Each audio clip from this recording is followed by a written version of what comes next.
잘 아시는 말씀 11절부터 좀 깁니다. 32절까지 찾으셨습니까? 네, 시작.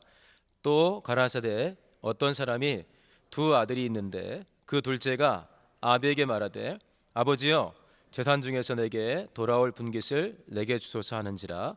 아비가 그 살림을 각각 나눠 주었더니 그 후 며칠이 못되어 둘째 아들이 재물을 다 모아 가지고 먼 나라에 가 거기서 허랑방탕하여 그 재산을 허비하더니 다 없이 한 후 그 나라에 크게 흉년이 들어 저가 비로소 궁핍한지라. 가서 그 나라 백성 중 하나에게 붙여 사니 그가 저를 들로 보내어 돼지를 치게 하였는데 저가 돼지 먹는 주염 열매로 배를 채우고자 하되 주는 자가 없는지라. 이에 스스로 돌이켜 가로되 내 아버지에게는 양식이 풍족한 품꾼이 얼마나 많은고 나는 여기서 주려 죽는구나. 내가 일어나 아버지께 가서 이르되 아버지여 내가 하늘과 아버지께 죄를 얻었사오니 지금부터는 아버지의 아들이라 일컬음을 감당치 못하겠나이다. 나를 품꾼의 하나로 보소서 하리라 하고 이에 일어나서 아버지께로 돌아가니라. 아직도 상거가 먼데 아버지가 저를 보고 치근히 여겨 달려가 목을 안고 입을 맞추니 아들이 가로되 아버지여 내가 하늘과 아버지께 죄를 얻었사오니 지금부터는 아버지의 아들이라 일컬음을 감당치 못하겠나이다 하나 아버지는 종들에게 이르되 제일 좋은 옷을 내어다가 입히고 손에 가락지를 끼우고 발에 신을 신기라. 그리고 살진 송아지를 끌어다가 잡으라. 우리가 먹고 즐기자. 이 내 아들은 죽었다가 다시 살아났으며 내가 잃었다가 다시 얻었노라 하니 저희가 즐거워하더라. 맏아들은 밭에 있다가 돌아와 집에 가까웠을 때에 풍류와 춤추는 소리를 듣고 한 종을 불러 이 무슨 일인가 물은데 대답하되 당신의 동생이 돌아왔음에 당신의 아버지가 그의 건강한 몸을 다시 맏아들에게 됨을 인하여 살진 송아지를 잡았나이다 하니 저가 노하여 들어가기를 즐겨 아니하거늘 아버지가 나와서 권한대 아버지께 대답하여 가로되 내가 여러 해 아버지를 섬겨 명을 어김이 없거늘 내게는 염소 새끼라도 주어 나와 내 벗으로 즐기게 하신 일이 없더니 아버지의 살림을 창기와 함께 먹어버린 이 아들이 돌아오매 이를 위하여 살진 송아지를 잡으셨나이다. 아버지가 이르되 예 너는 항상 나와 함께 있으니 내 것이 다 내 것이로되 이 내 동생은 죽었다가 살았으며 내가 잃었다가 얻었기로 우리가 즐거워하고 기뻐하는 것이 마땅하다 하니라. 아멘. 하나님이 살아계시니 행복하십니까? 주일에 6시에도 예배가 있고 7시, 9시, 11시, 2시 반 이렇게 보통 예배가 있습니다.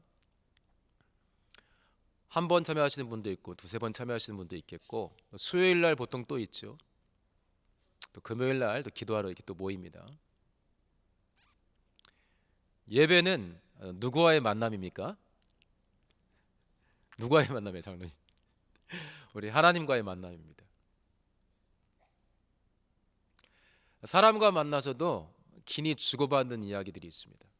그냥 툭 치고 지나갈 때 있지만 중요한 이야기를 주고받을 때가 있고 부탁을 받을 때가 있어요. 그러면 그냥 놔두지 않고 최선을 다해서 그 일을 해나갑니다.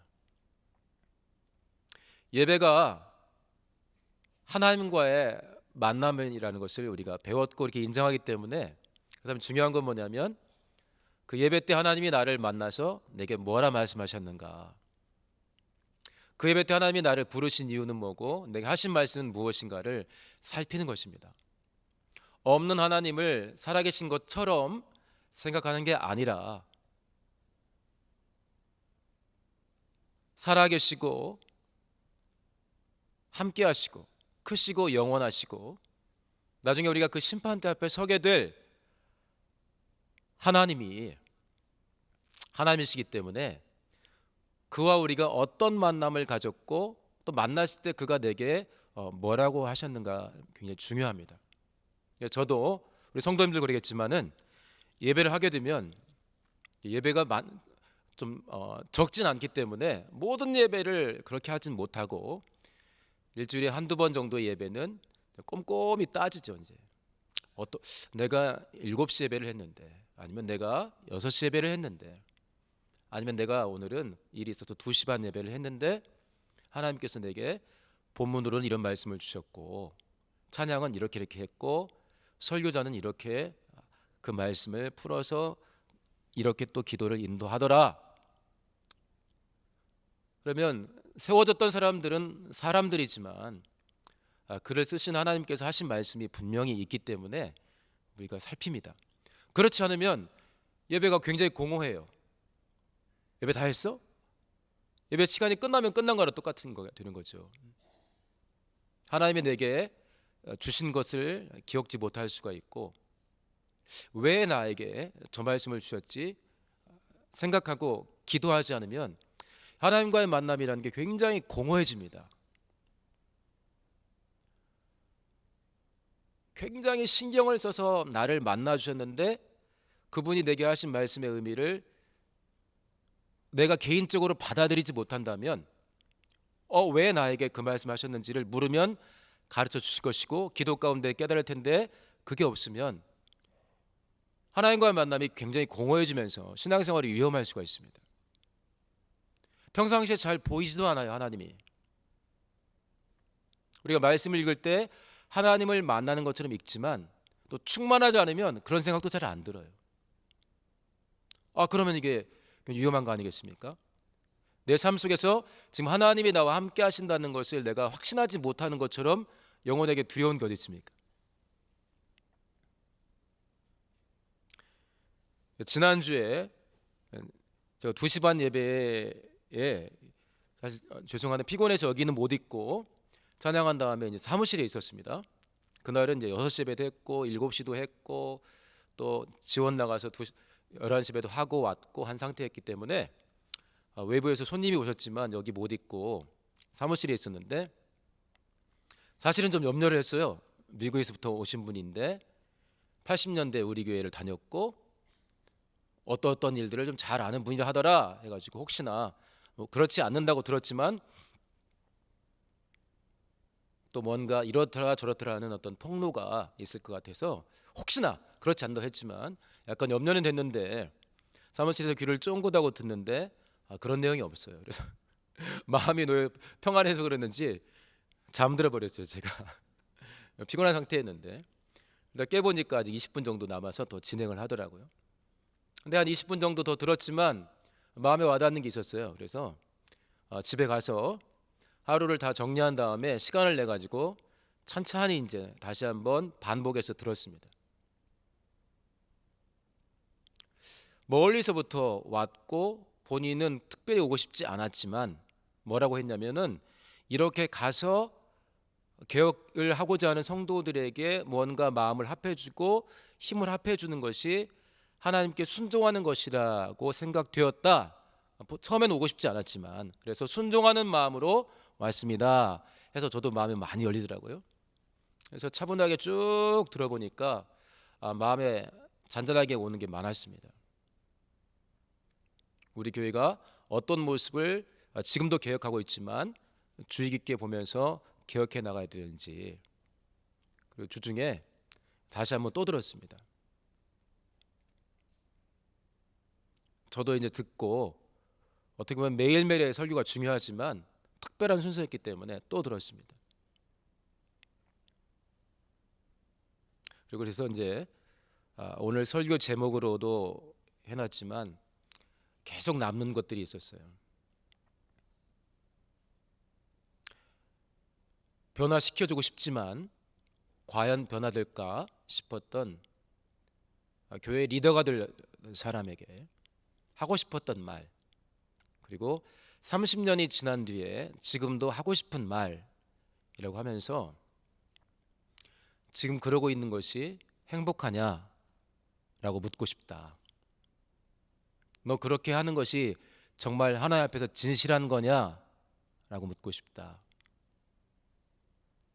또 하나, 그 30년 전에 그렇게 해결이 안 돼서 고통스러워했던 거, 너 그것은 분명히 해결했느냐 묻고 싶다. 이거는 내 개인의 의견이 아니라 당신이 하나님 앞에 서야 될 것이기 때문에 이것은 꼭 물어보고 싶다. 여러 가지 내용들이 있었는데 저한테는 그게 좀 많이 다가왔습니다.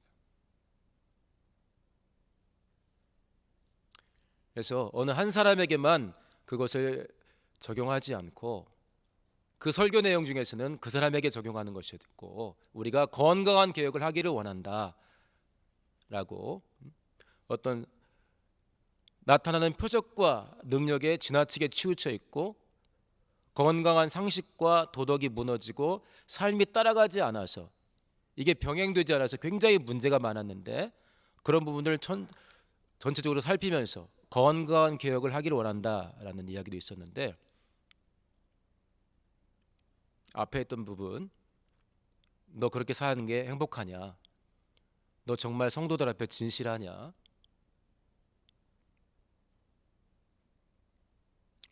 그게 이제 저한테는 많이 다가왔습니다. 그래서 기도하고 금요 철야 때 이 부분을 성도들과 좀 나눠야겠다. 왜냐하면 특별한 순서로 우리에게 주신 말씀 중에 나왔던 부분이기 때문에.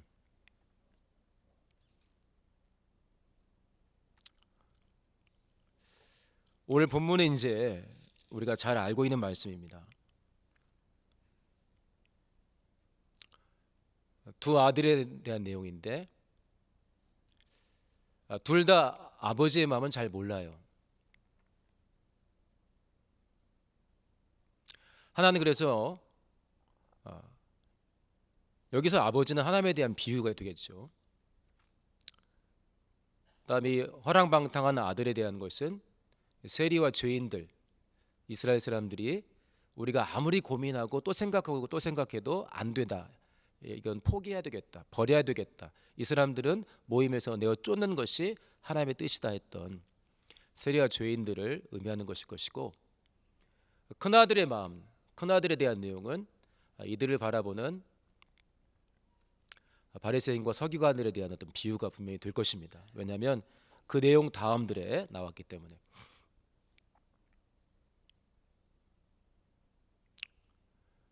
둘째 아들은 그렇게 돈 가지고 가서 자유롭게 사는 걸 원했습니다. 누가 뭐래요? 돈을 가지고 뭔가 개척 정신을 가지고 자유롭게 모험을 해보는 게 나쁩니까? 그러나 그가 택한 길은 표현되어 있지만 허랑방탕한 길이었습니다. 자신이 원하는 삶이었어요. 나중에 곤고함이 찾아오기까지는 그걸 좋아했습니다. 자신이 매우 좋아하고 즐거워하는 삶이었습니다. 근데 아버지가 원하는 삶과는 달랐습니다.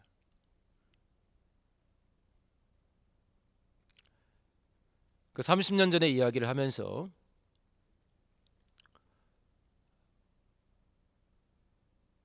선교사님, 나는 절대로 목사가 되면 안 돼요. 그런데 꼭 해야만 돼요. 라는 이야기를 했다고 하고, 그리고 절대 돼서는 안 되는 이유들을 이야기를 했습니다.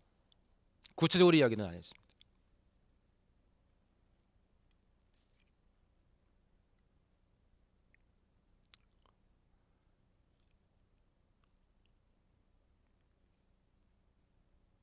근데 그것들을 포기할 수가 없는 것이죠.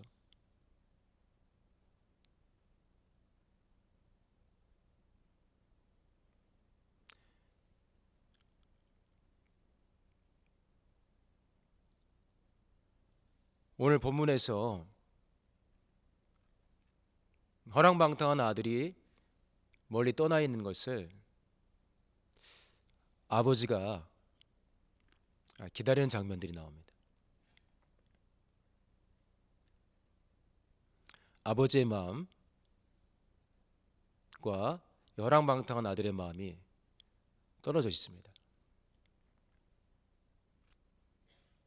그리고 결국 돌아오는데 전혀 예기치 않았던 반응을 아버지로부터 보게 됩니다.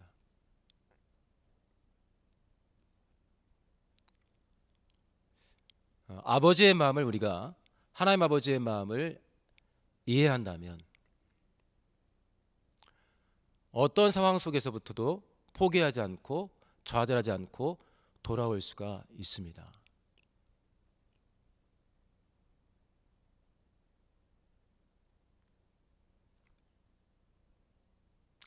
하나님 아버지는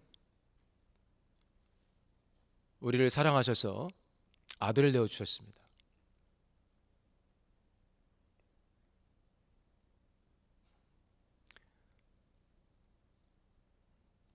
우리가 처한 처지에서 멀어지면 얼마나 멀어지겠습니까? 아들을 내어주시면서 우리를 살리시려 했습니다. 그리고 기다리고 계십니다.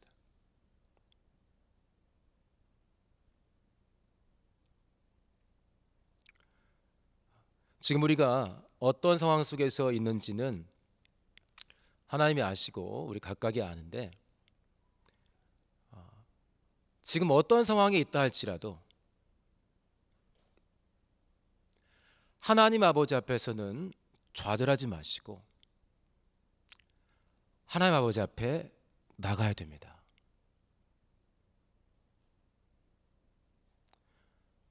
이 앞에 3절부터는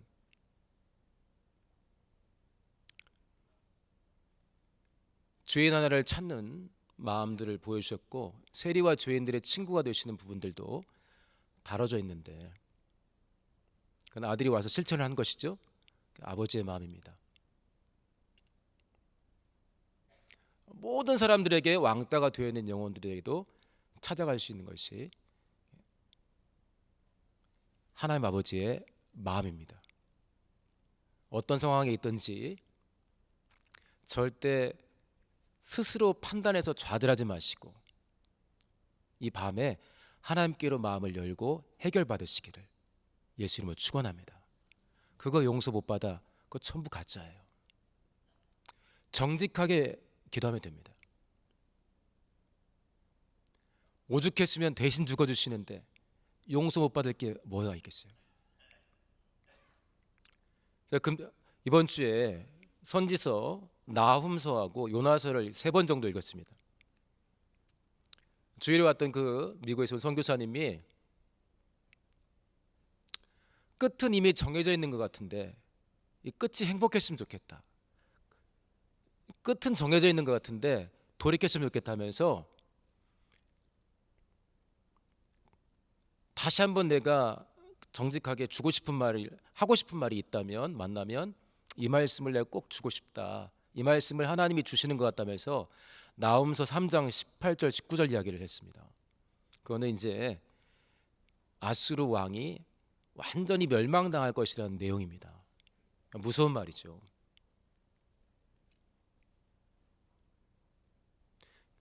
이 나훔서가 쓰여졌고 그 전에 요나서가 있었죠. 선지자 요나가 니느웨에 가서 40일 후면 니느웨가 무너지리라 전도하니까 확 변화가 있었어요. 그게 정확하게는 모르겠지만 BC 한 760년경쯤 된다고 합니다. 그리고 이 나훔서에서는 그새 이 아수르가 영적으로 완전히 타락을 해가지고 망할 것이다는 예언하는데 이게 100년 후예요. 약 660년경입니다. 그리고 실제로 망한 거는 612년쯤 망했으니까 망하기 50년 전쯤 이야기죠.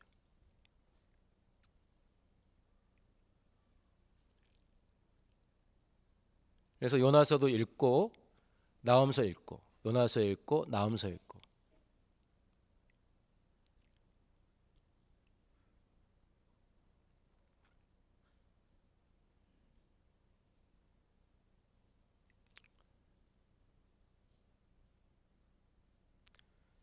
너는 그렇게 사는 것이 행복하냐? 저와 우리 성도님들도 적용을 했으면 좋겠습니다. 너는 지금 그렇게 살고 있는 것이 행복하냐? 너 진짜 진실하냐? 너 그때 문제 있었는데 지금은 고쳤냐? 누구 한 사람에 대한 이야기가 구체적으로 지적이 됐지만 우리는 예배 때 나를 향한 말씀을 또 받아야 하잖아요. 하나님은 충분히 길하실 수가 있습니다. 노하기를 더디하시는 분, 대신 죽어주시는 분. 그런데 그때는 영원토록 기다리시는 건 아니잖아요. 돌이켰을 때 어떤 상황 속에서도 우리를 용서해 주실 수 있고 복을 주실 수 있고 은혜 베푸시지만 돌이키는 것은 또 우리의 몫입니다.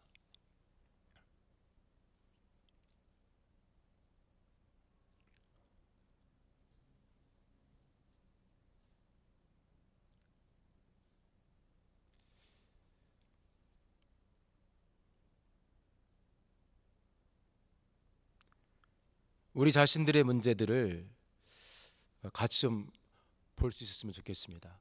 나에게 있어서 이 둘째 아들의 허랑방탕함은 또 어떤 것일까? 이 아들은 이렇게 하면 좋겠다고 한 것인데 나에게 있어서 나를 망하게 할 만한 죄는 무엇이 있을까? 히브리서 12장에는 모든 무거운 것과 얽매이기 쉬운 죄를 벗어버리라 그랬습니다. 야고보서에서는 욕심이 잉태한즉 죄를 낳고 죄가 장성한즉 사망을 낳는다 알겠습니다. 아버지께로 가지 못하게 할 나를 붙들고 있는 것은 무엇일까? 너는 정말 행복하냐? 했을 때 그냥 대책 없이 행복합니다가 아니잖아요. 우리 신앙의 시작 자체가 하나님의 죽음으로부터 시작되는데 우리 자신들을 잘 돌아봤으면 좋겠습니다. 또 하나 이제 여기 큰아들에 대한 이야기가 나옵니다. 둘째 아들이 돌아오니까 아버지가 너무 기뻐했어요. 근데 큰아들은 오래 아버지랑 지금 같이 있잖아요. 별 사고도 치지 않았습니다. 근데 여기 29절 한번 보시겠습니까? 29절 한번 보세요. 29절. 28절 29절 한번 보세요. 28절 29절. 보면은 저가 노하여 화가 났습니다. 아버지는 굉장히 기뻐하는데 아들은 달라요. 29절 보면은 아버지께 대답하여 가로되 내가 여러 해 아버지를 섬겨 명을 어김이 없거늘 그랬어요. 내가 여러 해 아버지를 섬겨 명을 어김이 없거늘.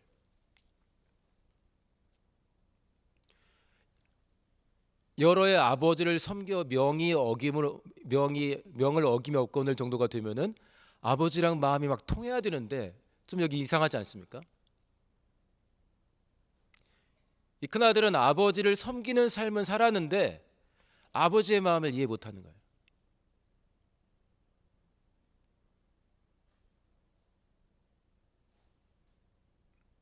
아버지가 원하는 마음을 갖고 있지 못해요. 야, 나처럼 기뻐할 수 있지 않겠냐 하는데 이 아들은 막 분노했습니다. 기뻐하는 게 마땅하다. 그런데 안 되는 거예요. 이게 비유고 뒷이야기는 안 나와 있지만 만약에 실제 이야기라면 이 큰아들이 변화가 안 됐다면 이 집안에 난리가 날지도 모르겠어요. 돌아온 둘째 아들과 큰아들이 엄청 싸울 수가 있고 작은 아들 파 큰아들 파 나눌 수도 있고. 근데 좀 여기 보면은 사실 여기는 그 내용을 다룬 건 아니지만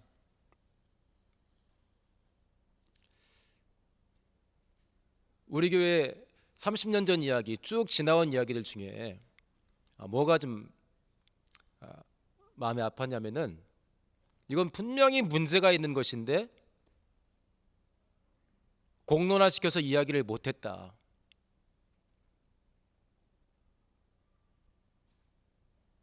그래서 열심은 내는데 뭔가 공허하고 막 헌신하는데 행복하지 않고 심지어 두렵고 자유롭지 않았다. 그런데 불구하고 이게 왜 그런지 서로 이야기를 못하고서 쭉 지나간 거예요. 나중에는 뭐라고 했냐면 자기들이 내 인생을 허비했다 이렇게 하는 거죠.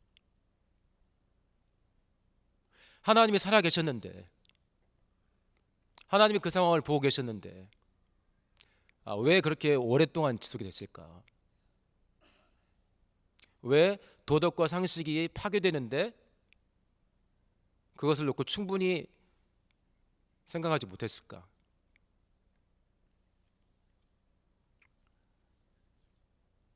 그러니까 여기서도 나와 있지만은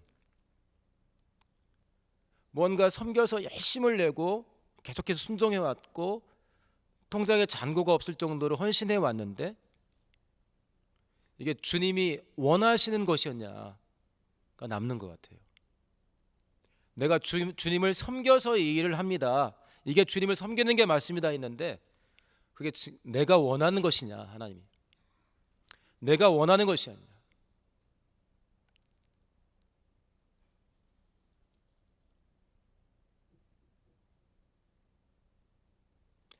큰아들과 아버지의 마음이 많이 달라요.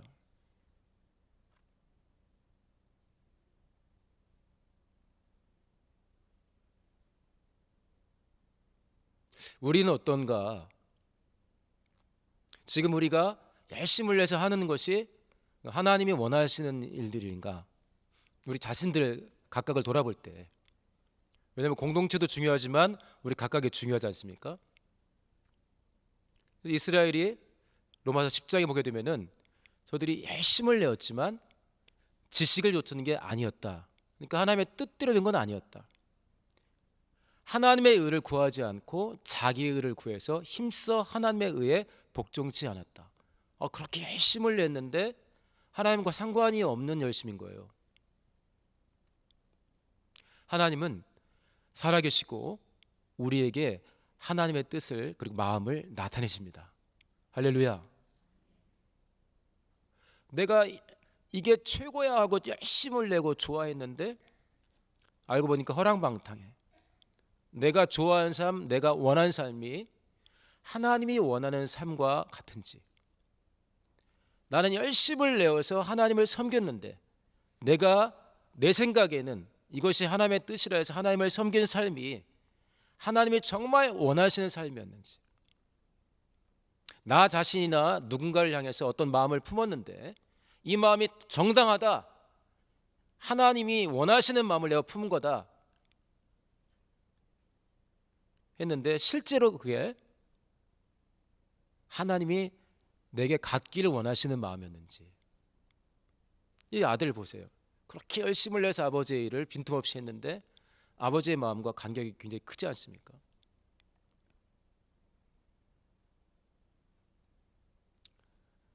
너는 그렇게 살고 있는 것이 정말 행복하니? 라고 하나님께서 우리에게 물어보십니다.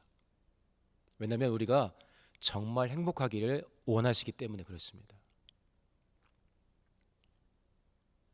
혹시 이건 정말 내 영혼에 득이 안 되는데 하나님께 가져가면 분명히 하지 말라 할 만한 것인데 고집 부리는 거 있으신가요?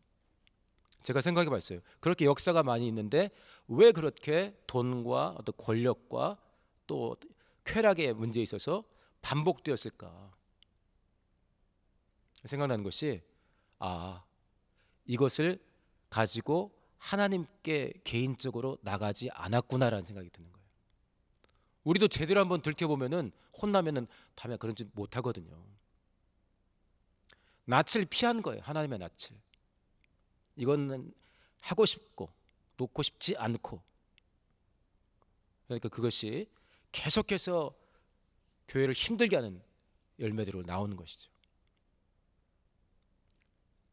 기도할 때, 잠시 후에 기도할 때 우리 자신을 잘 돌아보아서 너 그때 그 문제는 해결되었니? 30년 전에 있던 그 문제 해결됐니? 네가 정말 안 된다고 해서 나 같은 사람은 목사가 되면 안 된다고 했는데 그 문제 해결됐니? 라고 묻고 싶다고 했는데 전 저한테 묻는 것 같았어요. 개혁여정에서 우리가 예수의 사람이 되고자 하는데 나의 옛사람은 십자가에 못 박혔다고 우리가 인정하고 있잖아요. 혹시나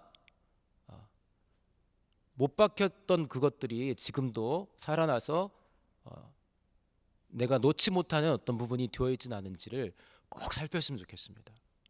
이건 반드시 나중에 사고가 납니다. 죄가 장성하면 사고가 납니다. 또 하나, 하나님과 마음을 같이 하지 못하면 나중에 지옥돼요. 내 마음은 A인데 하나님은 적 B래. 그럼 B로 바꾸면 천국이잖아요. 근데 못 바꾸는 거야. 왜 그럴까요? 마찬가지로 하나님 앞에 이 문제를 가지고 나가서 하나님, 내가 이런 마음을 품고 있는데 이 일에 이렇게 열심을 내고 싶어 하는데 이게 하나님이 원하는 마음이고 이것이 정말 하나님이 원하시는 일입니까? 를 묻지 않아서 그렇습니다. 묻지 않는 것은 살아계신 하나님께서 내 삶에 개입하신다는 것을 내가 삶 속에서 자꾸 인정을 안 하는 거예요. 보이지도 않고 여럿이 왔다 흩어지는 예배 속에서 내가 개인적으로 하나님께 나가지 않으면은 이 문제는 지속될 수밖에 없습니다.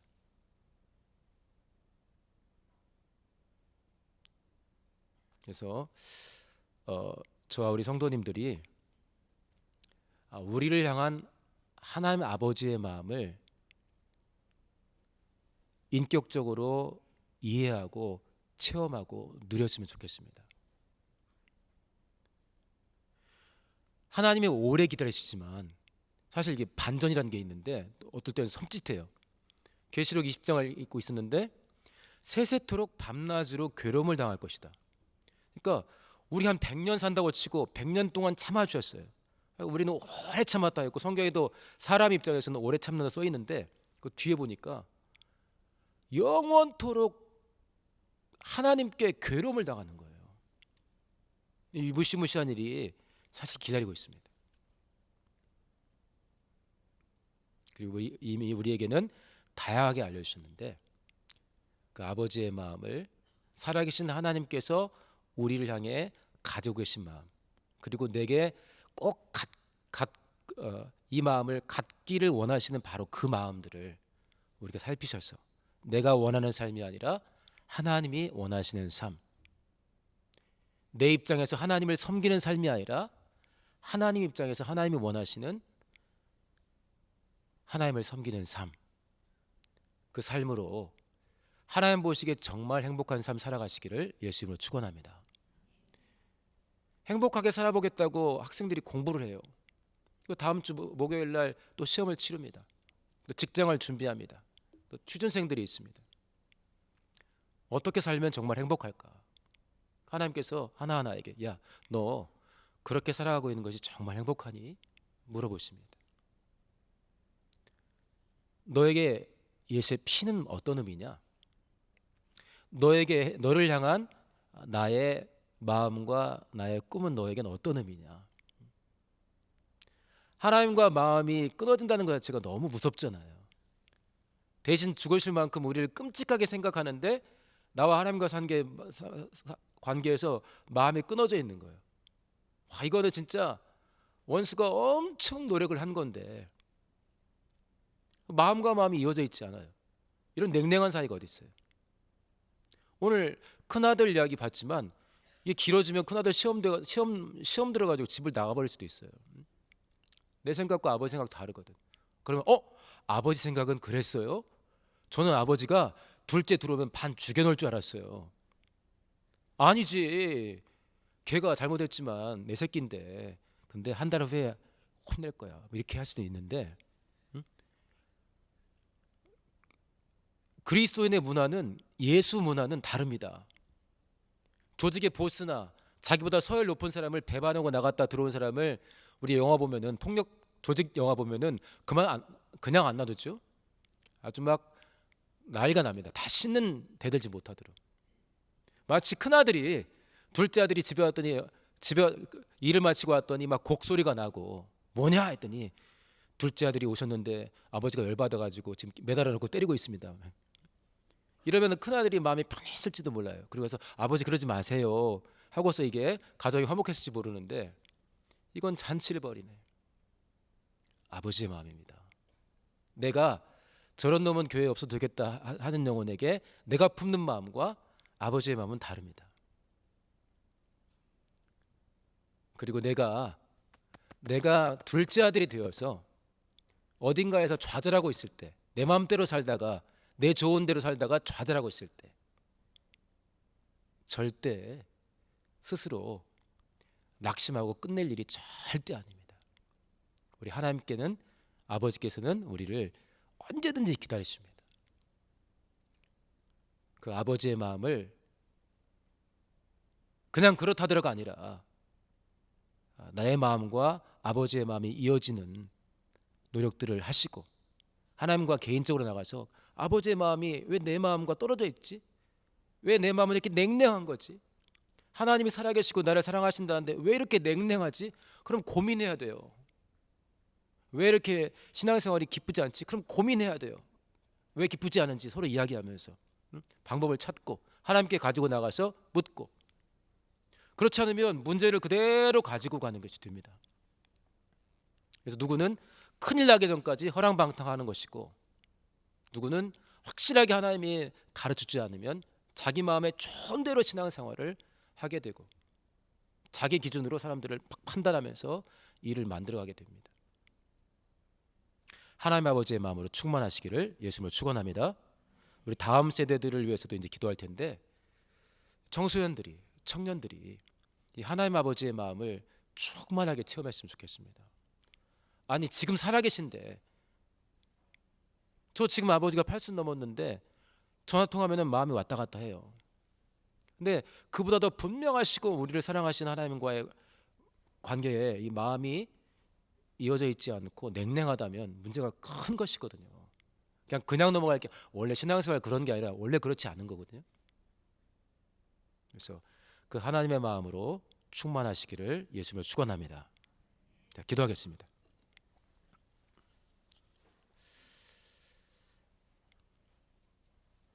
약간 두서가 없을 수도 있는데요. 너는 그렇게 살아가고 있는 것이 정말 행복하니, 지난주에 멀리서 와서 우리에게 물은 것이 아니라 센터 쪽에 있는 분에게 물은 것인데, 묻고 싶다 했는데 저는 저에게 묻는 것처럼 들렸습니다. 성도님들은 지금 그렇게 현재 모습대로 살아가고 있는 것이 정말 행복하십니까? 그냥 아무렇게나 대답하지 마시고 하나님께 자기를 좀 가지고 하세요. 하나님께 가지고 하세요. 그러면 그분이 우리를 정말 행복한 삶으로 이끄십니다. 아, 너는 이렇게 하자, 저렇게 하자 알려주십니다. 우리가 하나님을 왜 두려워해야 됩니까? 나 대신 죽어주신 분인데, 일단은 사랑이라도 충만하게 받은 다음에 크신 분 앞에서 우리가 무릎을 꿇으면 되지. 처음부터 두려워서 떨 필요가 우리에게 뭐가 있겠습니까?